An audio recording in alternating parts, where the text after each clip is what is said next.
Hey y'all, my name is Paul, and let's have a conversation.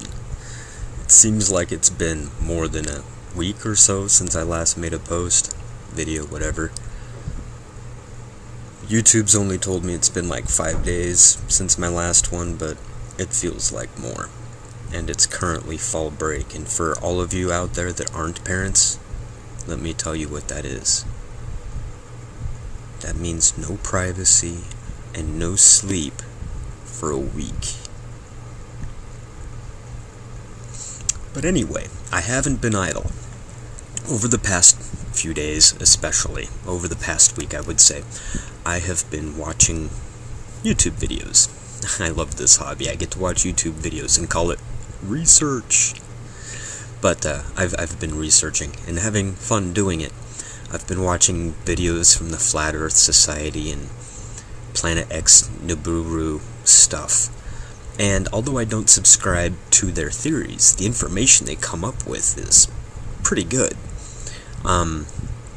One of the things I wanted to touch on recently, today in fact, I saw the video where during this space station walk thing, an image popped up that showed all of the working parts of a CGI, like a game model. It was in black and white, before the backdrop was filled in and everything was fleshed out with color and shading and all that stuff.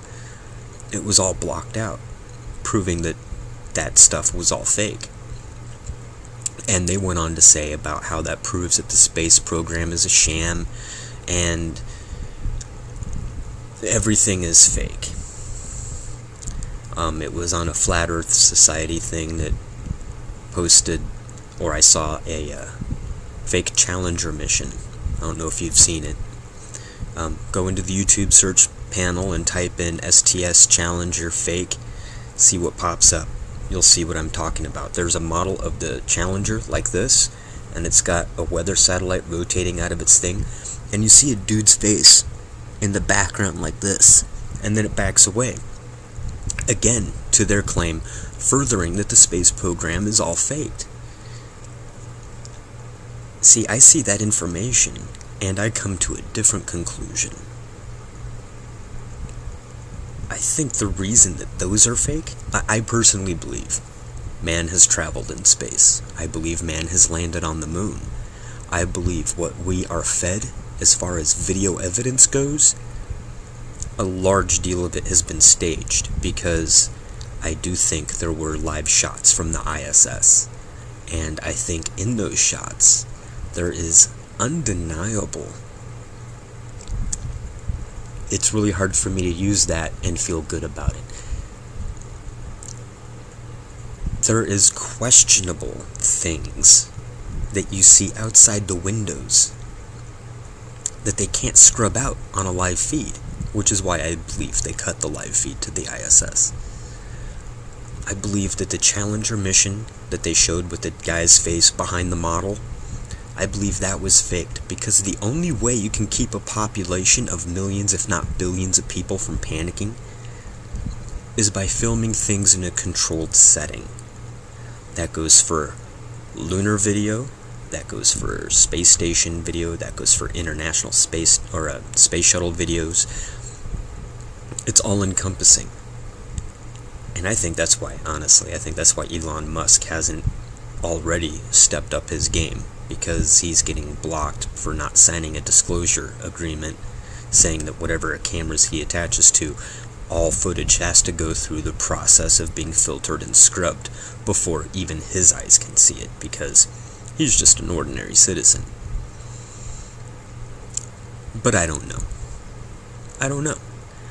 But I see the pieces of a puzzle differently than the people that have shown me these pieces to the puzzle. Does that make it more valid than theirs? No, other than the flat earth thing. I'll see if I can put the picture up here, because it's classic.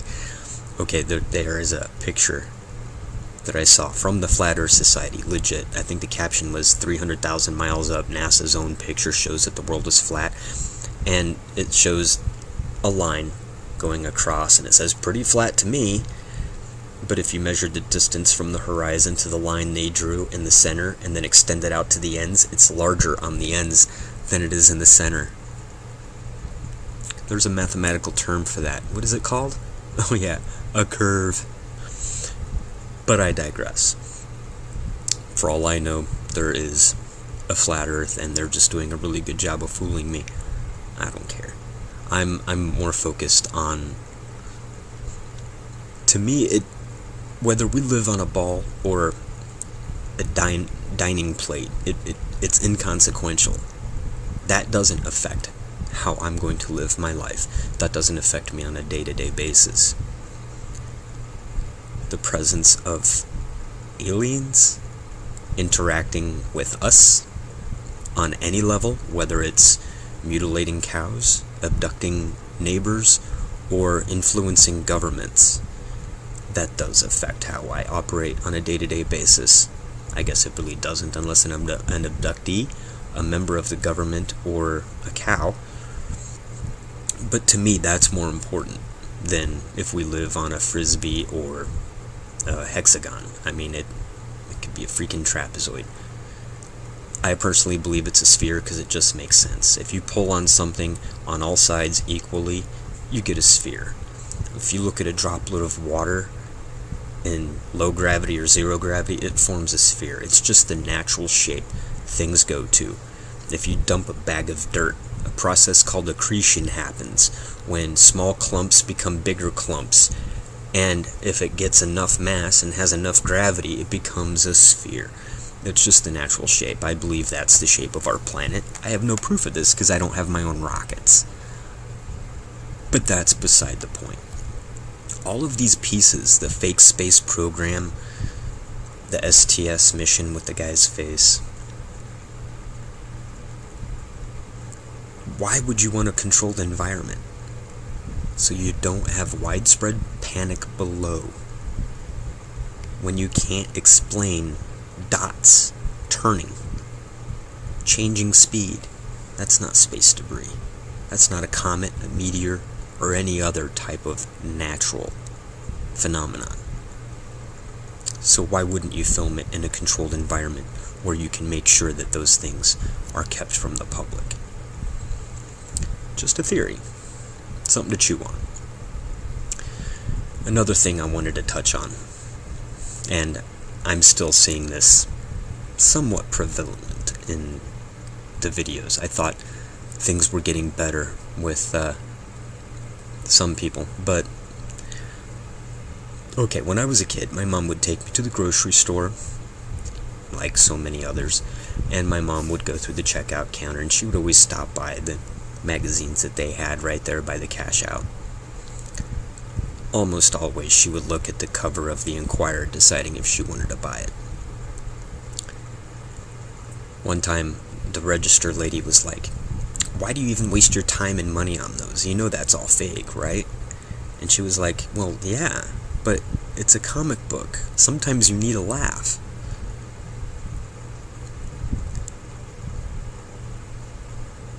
Don't buy into the sensational titles.